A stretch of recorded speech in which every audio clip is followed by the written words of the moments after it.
الحمد لله نحمده ونستعينه ونستغفره ونعوذ بالله من شرور أنفسنا ومن سيئات أعمالنا من يهده الله فلا مضل له ومن يضلل فلا هادي له وأشهد أن لا إله إلا الله وحده لا شريك له وأشهد أن محمدا عبده ورسوله صلى الله عليه وعلى آله وأصحابه ومن سار على سبيله إلى يوم الدين أما بعد.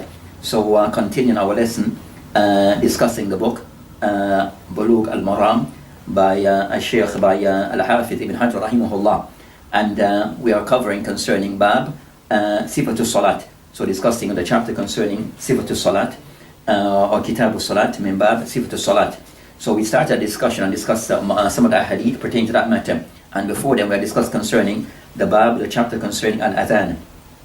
So inshallah we have covered most of the matters regarding, or some of the matters regarding As-Salat, and we have covered with discussing concerning Sifatul Salat, or the Prophet ﷺ prayed, that a lot of discussion relates to while the person in the position of Qiyam. Salat al-Masahil relating to the Salat surrounds concerning, a lot of those matters go into concerning either two more position of one, Qiyam, and all the things that have to be done in Qiyam, and also the position regarding the ending of the Salat. So the starting and the end, where most of the Masail related to Salat revolves. So we discussed most of the Masail related to the person in the Qiyam concerning the things to be done in that, concerning that the person is facing the Qibla, also the person that at-Takbir al-Ihram, we cover that matter. Then what comes after regarding al-Istiyada, regarding al-Basmala, regarding al-Fatiha, regarding also reading other things from the Quran,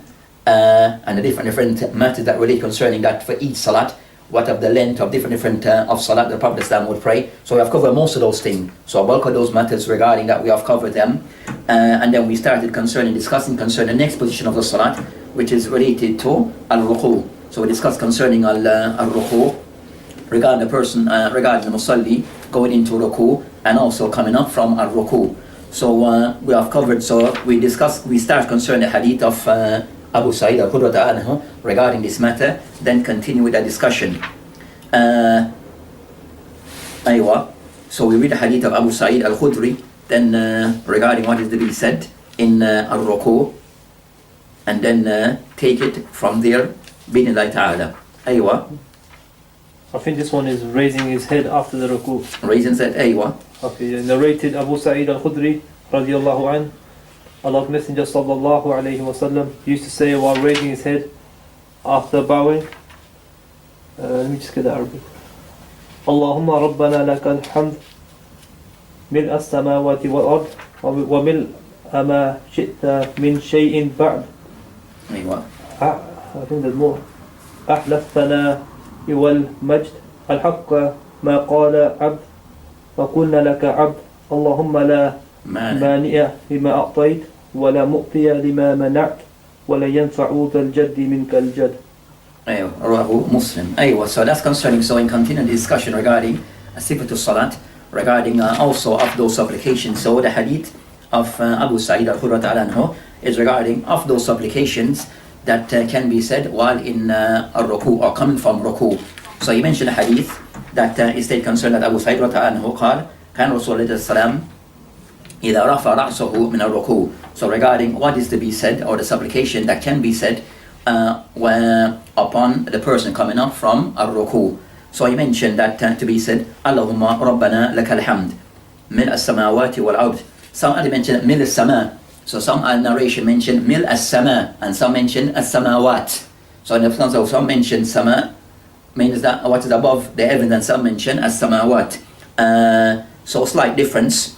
Then he mentioned وَمِلُ مَا شِئْتَ مِنْ شَيْءٍ بَعْدَ أَهْلِ الثَّنَاءِ وَالْمَجْدِ أَحَقُّ مَا قَالَ الْعَبْدُ. So he mentioned this long so it shows regarding that, what can be said by way of the supplication regarding coming up from al-Ruku. This hadith that he mentioned, two hadith. The second hadith of Abu Sa'id al-Khudri anhu, narrated by Imam Muslim in his Sahih. Also the hadith is in Abu Dawood. So the hadith Ibn Hajar rahimahullah, we mentioned Rawahu Muslim. He just mentioned Rahu Muslim, but also of other narrator are concerning those also of collected hadith, Imam Muslim being one. Also the hadith can be found in Abu Dawood and also Nasa'i.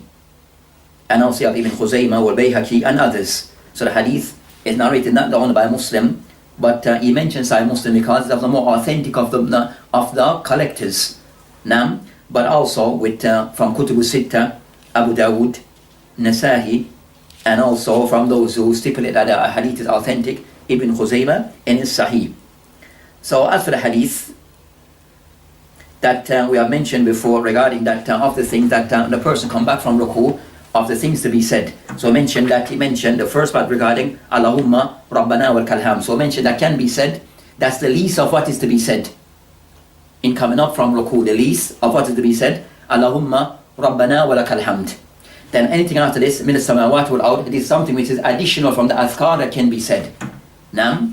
So we have mentioned regarding the portion, we mentioned Allahumma Rabbana wa lakal hamd, that regarding concerning it is something to be said by the Imam and also the Ma'mum, the person behind him. We discussed that matter before. I will mention that regarding saying Rabbana wa lakal hamd, that there's various ways, 4 ways it can be done. Rabbana, Allahumma, I mentioned Allahumma Rabbana wa lakal hamd. I will mention before a second way, Allahumma Rabbana wa lakal hamd. I will mention a third way, which is without Allahumma, Rabbana wa lakal hamd, and also Rabbana wa lakal hamd. So this can be said various ways. This hadith only shows another way in which this supplication can be said. So that's hadith is generally short concerning this adhkar. It is also of the additional of the supplications that can be said after the person come up from al-ruku. Should you also repeat Sami Allahu liman hamida with the Imam, or? So we discussed also that matter regarding, so the hadith here discussed that next discussion between the ulama, should also the person behind Imam said to say this, or to say it says tasmiyah Sami Allahu liman hamida. Some of the ulama are concerned in that is only to be said by the Imam or the munfarid. But as for the one behind the Imam, then he only also the line of Allahumma Rabbana wa lakal hamd. And also some mentioned also the Imam, so the Imam would say his part, which is Sami Allahu liman hamida, and also you the Imam would say Allahumma Rabbana wa lakal hamd. But as for the person behind, then he doesn't say Sami Allahu liman hamida. He will only just start from Allahumma Rabbana wa lakal hamd to the end of it.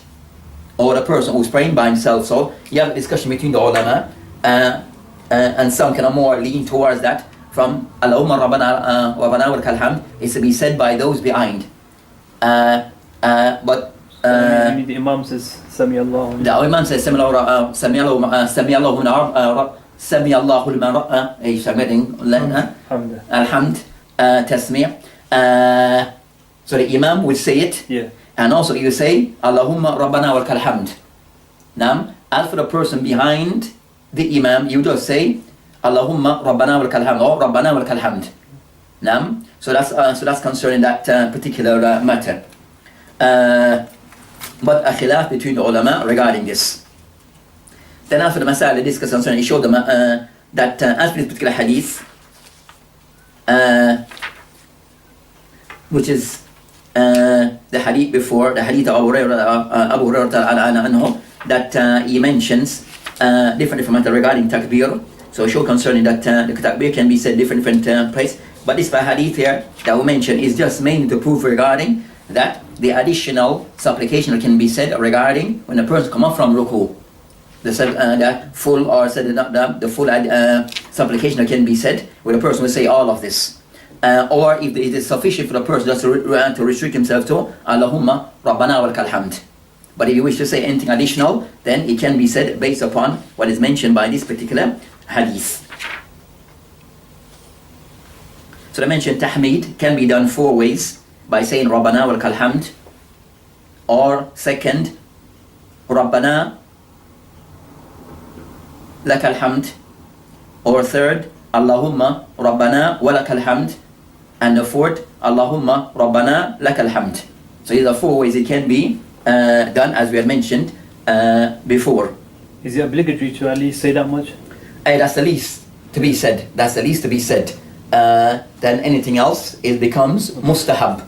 And out of those four, which is the best? Now, so the ulama discussed that with these one, there's nothing to say that some that it shows that the permissibility that all these can be said, not to say that one is more preferred than the other, but just show that all of these are permissibly said, and it's good to combine between all of them. Sometimes do this one, and sometimes do this other one, as all of them is reported. But to give precedence over one over the another, that some doesn't per se see any difference or any preference one over the other.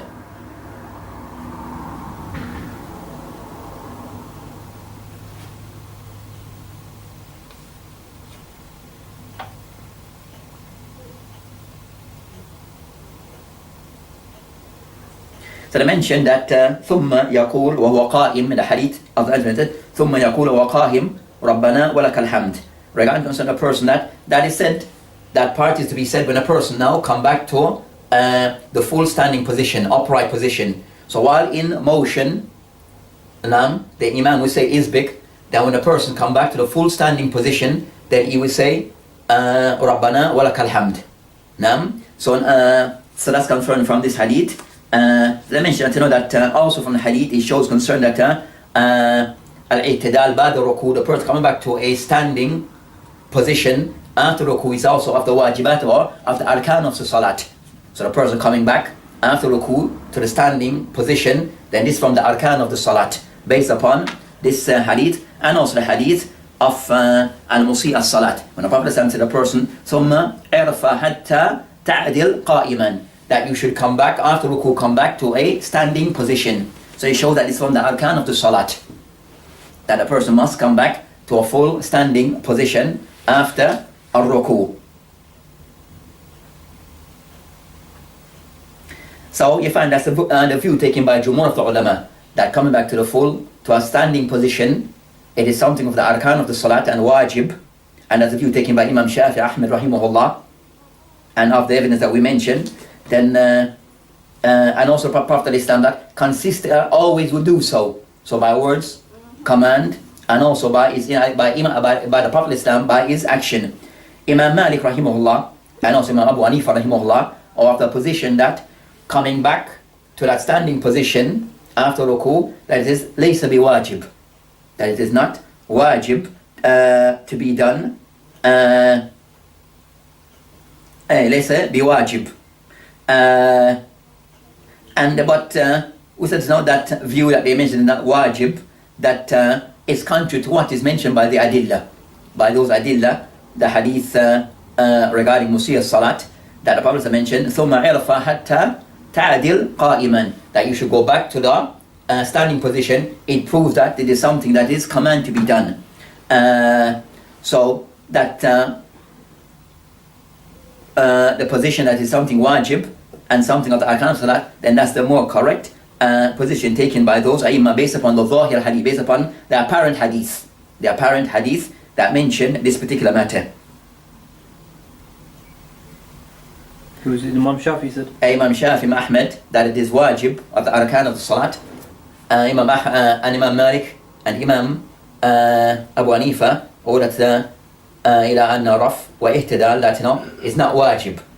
But as the hadith somewhat is very clear regarding those two positions.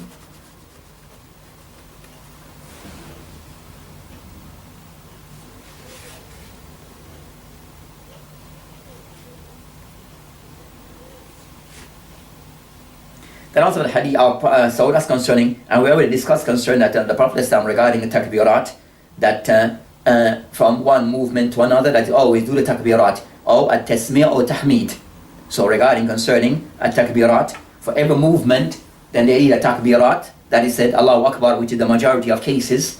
Then also from one position to the next, then you may make tasmiyah by saying Sami Allahu liman hamida, or by saying at-tahmid Rabbana wa lakal hamd. So those are the general things that are said upon from one movement to another, or indicating that a person moved from one position to another.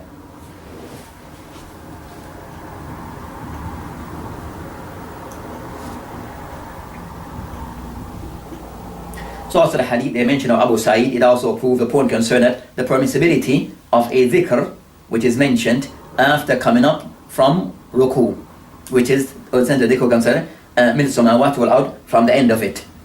So that should concern that dhikr is to be said, and that can be said by the imam. That dhikr, additional dhikr, can be said by the imam, the person praying behind him, and also the person praying by himself. So everyone can share in saying of that dhikr. The imam, the one behind him, and also the person praying by himself. Whether this and this can be done in the compulsory and non-compulsory salat. So any salat, then it can be said, this dhikr.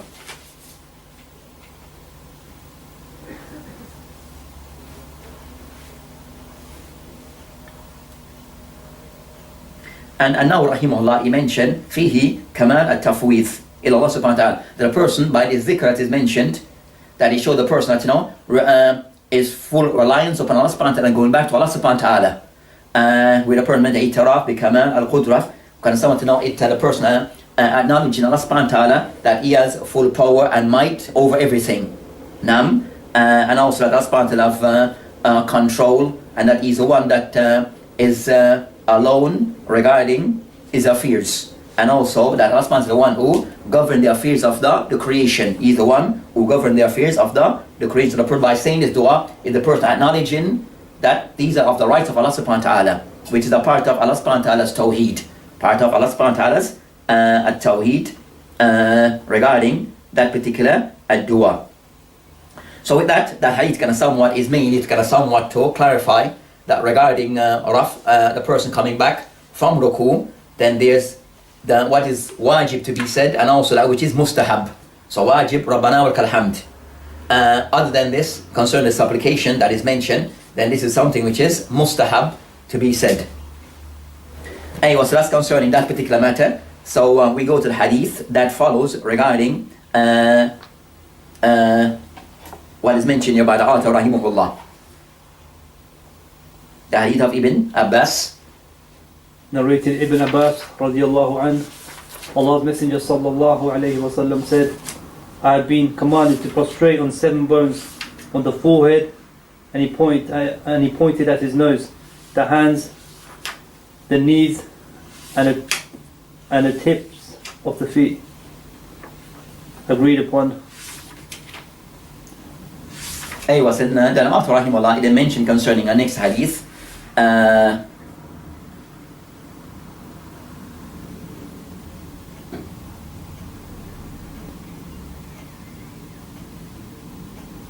that mentions the hadith of Ibn Abbas radiallahu anhu. قال رسول الله السلام أمرت أن أسجد على 7 أعظم.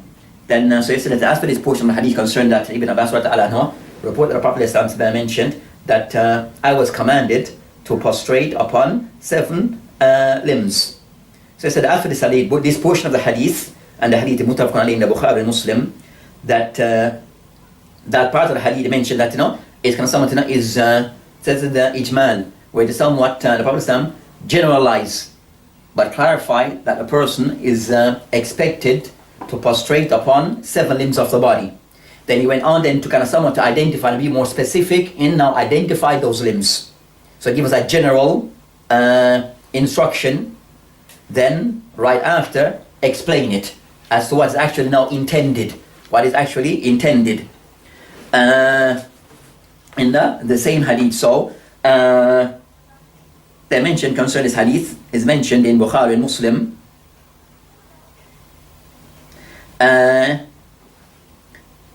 They mention Umirtu an asjuda, that other narration in Bukhari, it mentioned Umar alayhi salam, that the Prophet that wa amarna, that we were that the Prophet was commanded by Allah subhanahu wa ta'ala. Nam, and some narration mentioned that amarna, that we were commanded. Nam, so command, they mentioned that if you find that a statement that's not we were commanded. Now like in the face of umirna, and it mentioned who's the one who's giving the command. Mentioned that we were commanded, but it didn't state as to who gave this command. Now, so the person giving the command is that the majhul is unknown. The ulama of fiqh and usul al-fiqh discuss concerning if you find narration like these, then what is understood that the person who gave the command, it will go back to the Prophet Islam. Now, some may understand that maybe the person who giving the command is from the Sahaba or from others, but a general thing concerning that in our command that is mentioned by even most by a Sahabi, that we were commanded, then what is understood that the person, the one giving the command, that it goes back to the Prophet of Islam, none others, not Abu Bakr, not Umar, but the one who can somewhat give instructions and commands, that these affairs will go back to the Prophet of Islam and to none other. That's when it's related to the hadith, yeah? And when we went to the hadith, when we read the hadith, as it understood, and in most cases you might find other narration kind of somewhat will clarify who the one giving the command. So it is understood that one giving the command would be the Prophet of Islam, as he is the only one that will give instruction during the time of Nabuwah, during the time of prophethood. So in this hadith, the Prophet said, I have been commanded. Is that from the Prophet sallallahu alaihi wasallam? And so the Prophet said, I become to go back to Allah subhanahu wa ta'ala. Okay, so it's come from... I can go back to Allah subhanahu wa ta'ala, that I've been commanded by way of my Lord subhanahu wa ta'ala to kind of somewhat to pass this message on to others. That to do such and such in this particular way. So you have to mention, Umar Al Islam does know that the Prophet was commanded, also the command from by way of the Prophet. Abu Bakr wouldn't command the Prophet, only Allah subhanahu wa ta'ala commands the Prophet. So I mentioned Sab al-Azam regarding some particular limbs of the body. Then Islam then went on to explain al-Jabha ala-Jabha in giving now clarity regarding what are the limbs that one should prostrate upon. So the hadith here is to discuss how the person is to make prostration and what limbs should the person prostrate upon. So in Islam, then he mentioned one al-Jabha, which is the forehead. Then ashara ila anf, and also he pointed to the nose. Some narration he mentioned, if you write a Muslim, al-Jabha wal-Anf. So some narration he mentioned, not per se ishara ila al-Anf, the nose, but he mentioned that al-Jabha, the forehead, and also the nose, but both are seen as together, as one limb. The nose and the forehead as one limb. So Ibn Daqiq al-Eid, that he mentioned مَانَهُ أَنَّهُ جَعَلَهُمَا كَأَنَّهُمَا عَضٌ وَاحِدٌ, that the forehead and the nose, as if Islam made them into one limb. So they're not counted as separate. So the face, so it would be the face, the forehead and the nose are counted as one limb. If the person was to put each of them separately, the narration is Sahih Muslim, al-Jabha wal-Anf, they become 8 limbs. But from other narration, it is understood and taken that both are considered to be one. Then I mentioned, so that's concerning that matter, show the permissibility regarding that matter. Then I mentioned Yadain. Yadain, the hand, sometimes would mean all of this, linguistically. So I said, if you said that prostrate upon the forehead, the nose and the hands, if you go along like this, it will be seem as if you're okay. But other narration clarified as much as meant by the hand is actually the kaf, the palm of the hand. So it's not the entire hand, but a portion of it, which is the palm of the hand. So that's what actually intended. And it shows concerning that, as in some narrations by Muslim, that what is intended by the yadain is the kafay, is the palm of the hand. And this also shows regarding that some hadith requires other hadith to explain them. So listening to one of the Mashaykh this morning, and we discussed concerning that in matters concerning fiqh, so as the person to stay somewhat on point and have the correct understanding, even matters concerning fiqh, then a general principle we follow regarding matters relating to fiqh and how to come to the proper understanding, that the person doesn't go outside what is acceptable. The approach is that fiqh is to be understood in the matter concerning that the person look to the Quran, to the Sunnah as the primary sources. Especially but to be understood, one, either sometime the hadith will explain itself. So I may mention something which seems general, but another hadith will give you something more specific as to what is actually intended from that general hadith. For that's this one. So I mentioned yadain. So yad, we said, could mean all of this, all of the hand. But did he intend this, the entire hand or arm? No, he meant the palms. But that is explained in other hadith. Because hadith Sahih Muslim mentioned kafay. So other hadith sometimes explain another hadith. So it's always able to combine or gather all the hadith that relates to one subject under one building in one place. Then you come out with the right meaning. If you sometimes just take some, then you might come out with a wrong, incorrect meaning. Because it didn't combine everything together and look at everything together. So the first step will be gathering all the hadith relating to that particular subject or topic. Then the next step, if it's not very clear, then see as the out was understood by the Sahaba. So you have a hadith, but want to come out with the meaning could go various ways, then see how that hadith was understood and applied by the Sahaba. So sometimes they might have a particular meaning that they drew from the hadith and apply it in a particular way, then that means that if even though the hadith may have more than one meaning, or understanding, but if they apply it in one particular way, then that meaning become the intended meaning, and anything else is not applied. Now, if it is not clear from the Sahaba, and was mentioned before, you have books that give us the fiqh of the Sahaba. So you have certain books of hadith or books of athar that can somewhat give us the fiqh of whom? The Sahaba. If you want to know what the Sahaba understanding on a particular matter, then you go back to these particular book that give you the bulk of that information. So of those books is Musannif Ibn Abi Shaybah and Musannif Abdul Razak and other books. Sunan al-Kubra lil-Bayhaqi or Sunan al-Kabir lil-Bayhaqi also give you hadith and also athar, the fiqh of the Sahaba. And even today, Stani of some ulama, or some of the mashaykh, that they have gathered the fiqh of the Sahaba in the specific books. Now, even this book, Bulugu Maraam, one of the mashaykh, unknown to but one of the mashaykh in Kuwait, that he have written a book related to this book, Bulugu Maraam. And I said, you can easily find over 20 different explanations easily of this book. Easily. Now, the latest one, recent one, is this one that is coming out in portions, and about 5 or so volumes out. And the person will bring the hadith, then he will bring the aqwal of the Salah from the Sahaba regarding how they understood this hadith, or their fiqh from the hadith, regarding the thing that is authentic and those things which is not authentic. And he has just cover up until for about the first 5 or 4 volumes, it's about Tahara and Salat. And it's 4 volumes, and each volume is like this thick.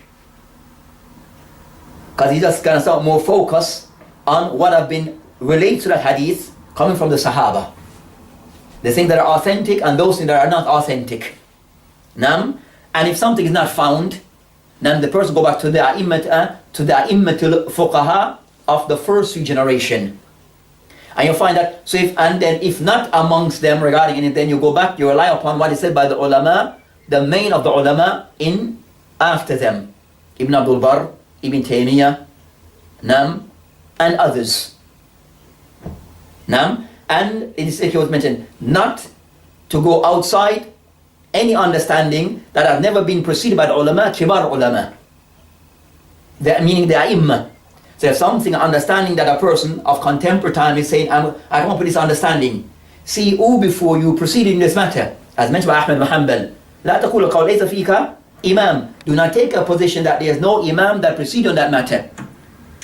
So that understanding must have a precedent. And it's something which we said contemporary, that most likely was not covered before, but it's something which is generally, we will find that discussion between others that will be covered before, then always stick to what is said by the ai''imma. And don't go outside them. Don't go outside the ai''imma. Any understanding outside that, then see it as something to put on the side. And not to tell someone to take to it readily. As that's how the fitna upon the ummah have come. So going back to the matter regarding concerning Yadain, then they mention Atraf, Qadamay, regarding concerning Qadamay, regarding on his, it said here, Qadamay means is foot, but meaning is toe, as to be discussed. And some version, Rijlain, meaning is leg. So you have various wording, but in English it says in brackets, it says toes. Yeah. And it says palms. Is that in Arabic? That's not in Arabic, that's the understanding or trying to explain by way of the translator, kind of someone specify what is intended. Can I mean? Qadamain, mean like his foot. Now, so that's somewhat, so, but if you say undertone, then the meaning becomes more precise.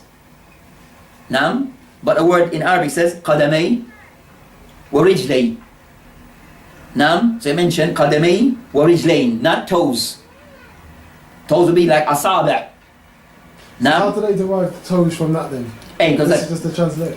Meaning from other hadith. From other hadith. Yeah. Right. From other hadith, then you give a concern what is actually intended meaning.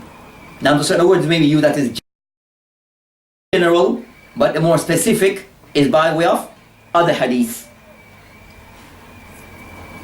What's like rijlaini?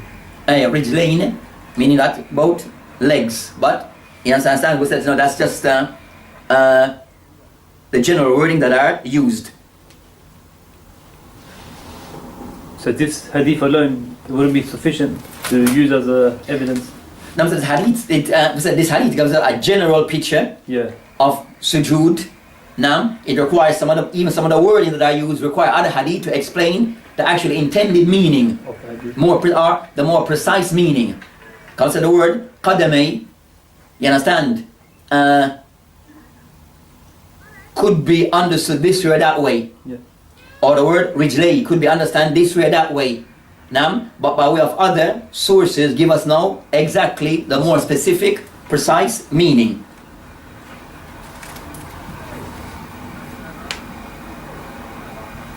So what can be taken from hadith? That it shows one, wujub as-sujud. That it's compulsory a person should make sujud upon those limbs that are mentioned, which are 7. As the Prophet mentioned, umirna, or umirt, that we were commanded. So the ulama of usul, they mentioned that by way of if we are commanded to do something, then what is derived as a ruling that thing become compulsory to be done, a must to be done.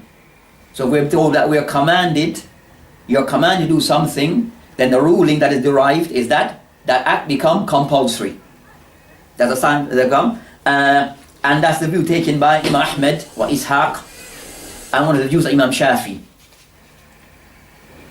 And the ulama, they're in an agreement that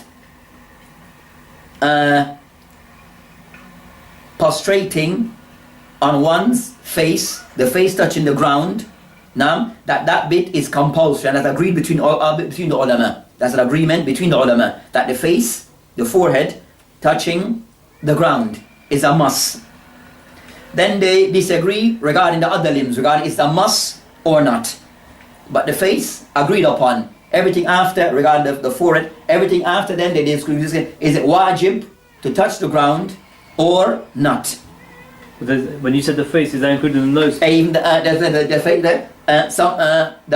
forehead, as even the nose, there's some discussion. So just the forehead is the It is the forehead.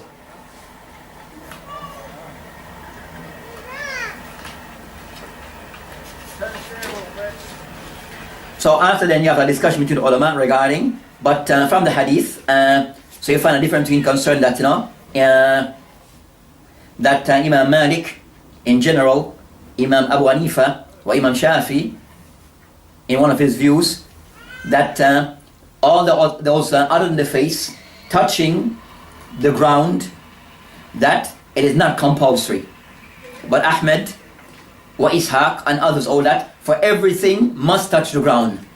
All the limbs that is mentioned must touch the ground. That's the full call of Ahmed wa Ishaq. Abu Hanifa, Malik and Shafi, one of his view, that other than the face is not a must for the hands, the toes to touch the ground. Clear? So when they're saying that, they mean direct. Direct. Yeah. So Imam Ahmed believes he's... For example, if the person wants to go down, but for example, is the foot is off the ground. Yeah. His foot is off the ground, can someone raise off the ground a little? Then all that is salat is still okay. But all that is not a must for everything to touch the ground. You understand? Yeah. So that's concerning that particular. Imam Ahmed said it's obligatory for everything. 7 limbs to... all 7. Yeah. And also a view of Imam Shafi and also Ishaq. Imam Shafi is Yeah, in one of his views. And you have another view that say it's not compulsory except for the face.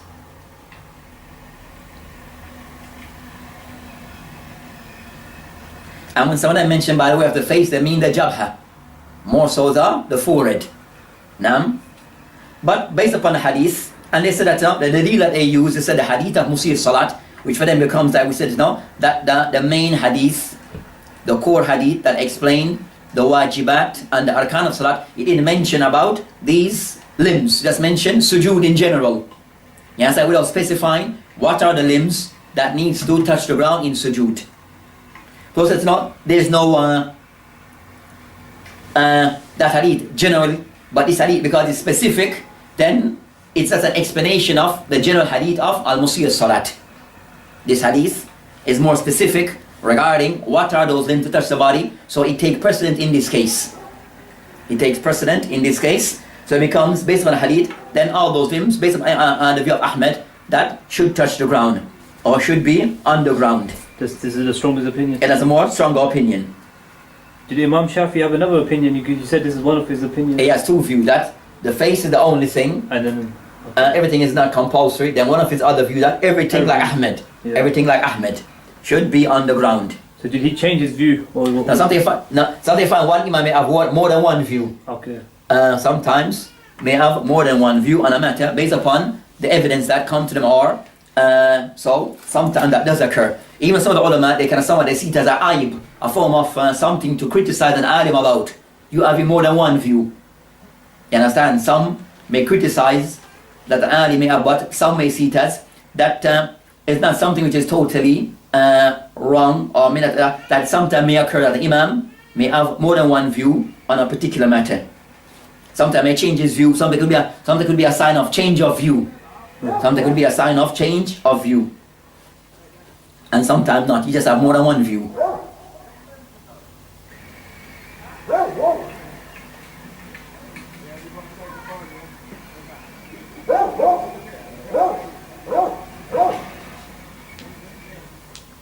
Then I mentioned that from the hadith that the forehead, that the nose take the same ruling of that of the forehead based upon the hadith. They mentioned al-jabha wal-anf, and some mention ashara ila anf, so it shows that from the hadith that the same rule that applies to the forehead should apply to the nose. So based upon this, that the hadith, that it is not sufficient for the person just to have his forehead on the ground without the nose, because the hadith can somewhat indicate both together. Hadith can somewhat indicate both together.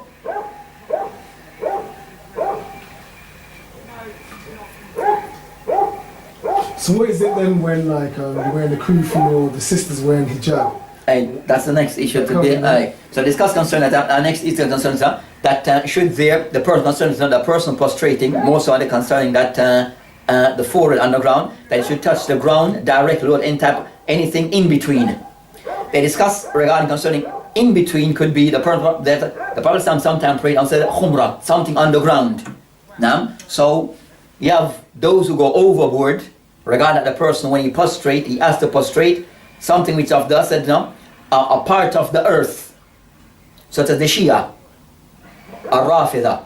So that's why when they prostrate and says that the forehead must have something of the natural surface of the earth. Now, so but for them they walk with, so if they pray, they walk with these things, they say a part of Karbala, some of the clay of Karbala, but because the person must prostrate on something of the earth, natural earth.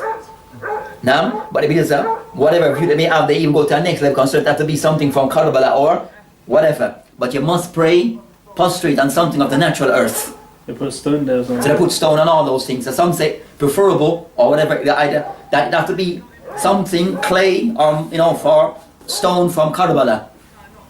With me, because Karbala have a place of of importance for them. But if not, something of the natural earth. So always walk with a stone or something to prostrate upon. That's them.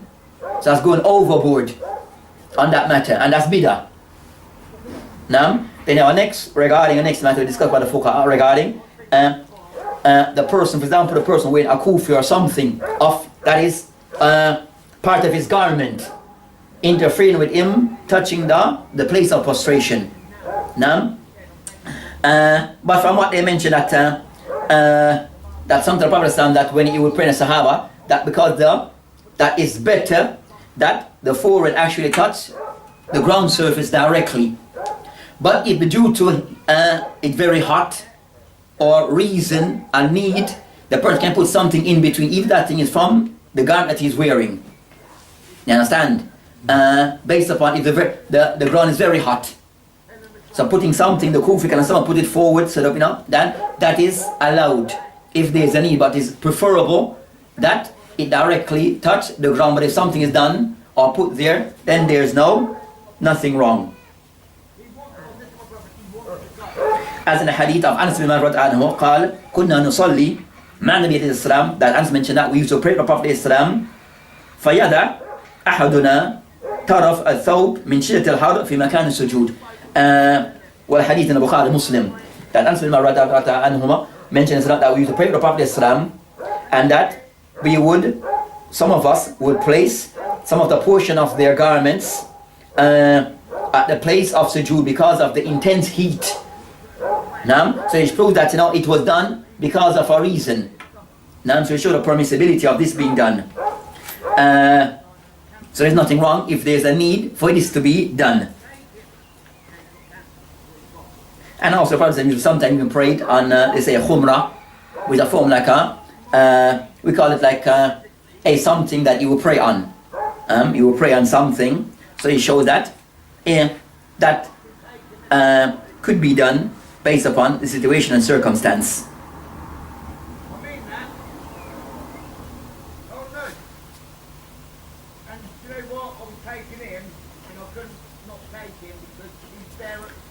So that's concerning that particular matter. So generally concerned to know that the positions or the limbs that the person will prostrate upon are those that are mentioned, those seven.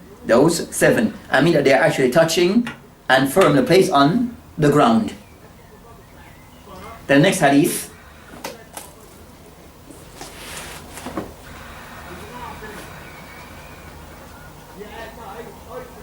Narrated Ibn Buhayna radiyallahu anhu, when the Prophet sallallahu alayhi wasallam prostrated while praying, he used to spread out his arms so that the whiteness of his armpits would be visible, agreed upon. And before we continue, that is mentioned here by Shaykh Salih Shittu Hafidallah Ta'ala. He mentioned regarding this matter, Fa'ida, Hadith al-Bab, Dalun ala wujub al-sujud ala jabha, wa huwa mahal al-ittifaq bayn al-imma.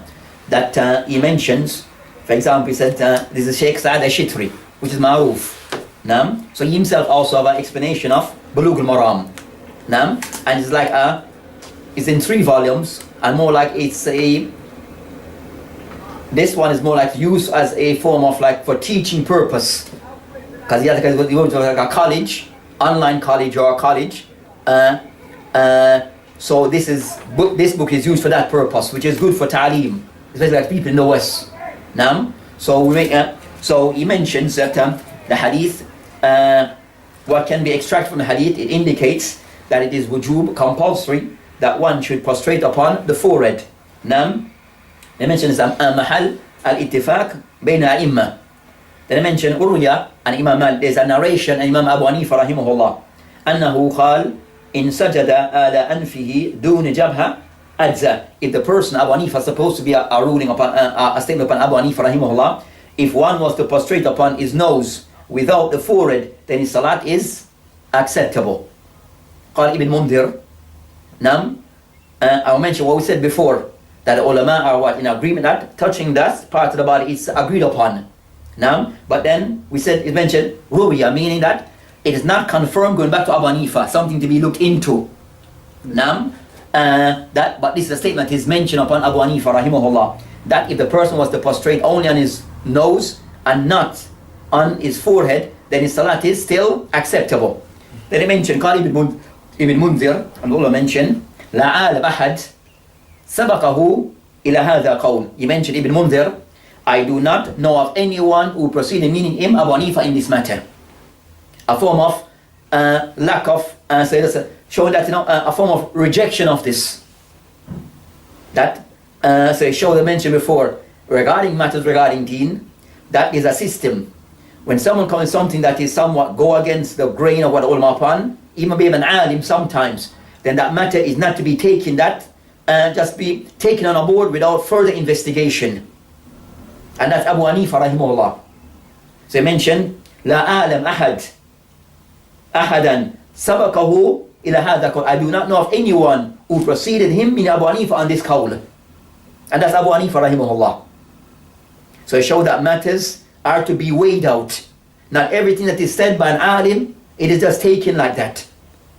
Regardless, and that's Abu Hanifa from the ulama mutaqaddim min as-salaf. All people after him. But it shows concern for the ulama that they are very munsif, they are very just and balanced. That everything is to be weighed up. From the aqwal of the ulama, needs to be weighed up.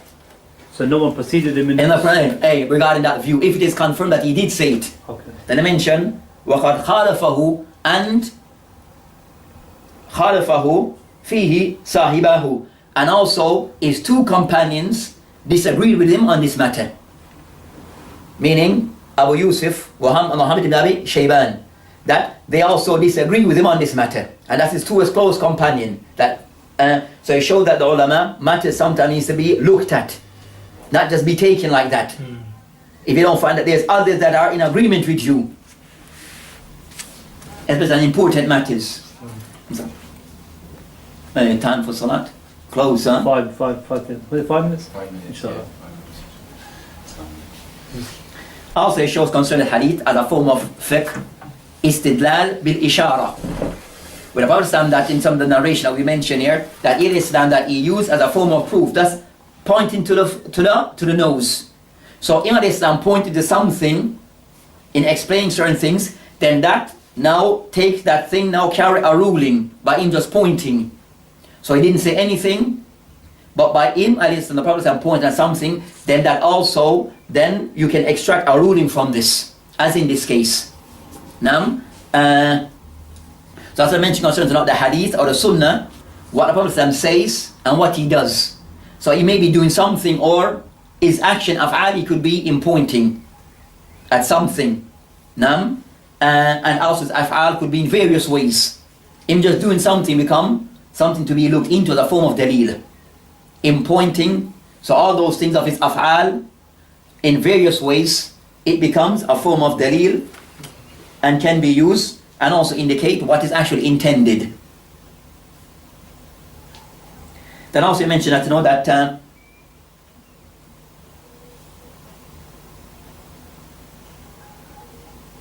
as we mentioned that prostration upon something, as we have discussed, that it is permissible. That it is permissible, more so in cases where, as a hahil, where something attached in between the person, something that is between the person's forehead and the actual place of prostration. The next and the hadith that comes next, we may read the hadith, comes to the hadith of, or we'll just stop there based upon, and we'll have a few minutes.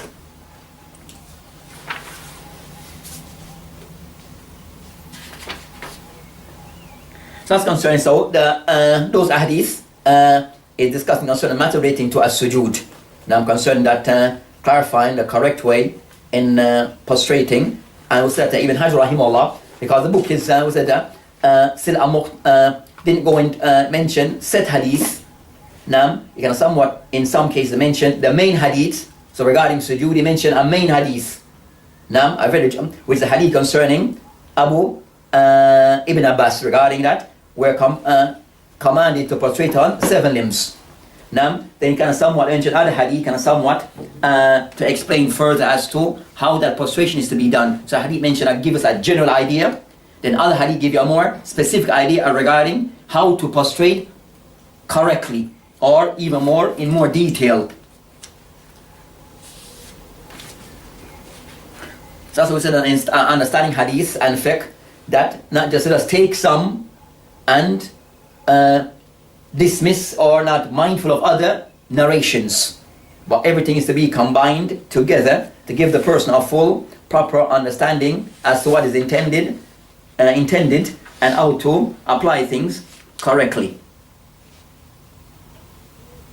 So Ibn Hajar, the majority of the hadith that he's brought in the book, is it general hadith? Now, what you do, somewhat, Ibn Hajar rahimahullah, sometimes when he starts a certain discussion, he will give you a general hadith. Like when we started concerning Sifatul Salat, he gave first a general hadith about Salat. Remember the hadith? Yeah. Then a hadith that comes after, then he start to break things down into detail. So sometimes we start with certain matters. So we got, for example, sujood. Give us first a general insight into sujood. Now, it should be done on 7 limbs. Then he start then to break it down. He mentioned other things to give it more, to define this. Yeah. Now, so that's what now he's going to start doing. Bring other sources, kind of somewhat to break things down. Aywa. And that's the principle that you follow in most cases. أي تفضل. There's more. Yeah. Bro, it's some chicken, man. Yes, Some cold water. Huh? Some cold water.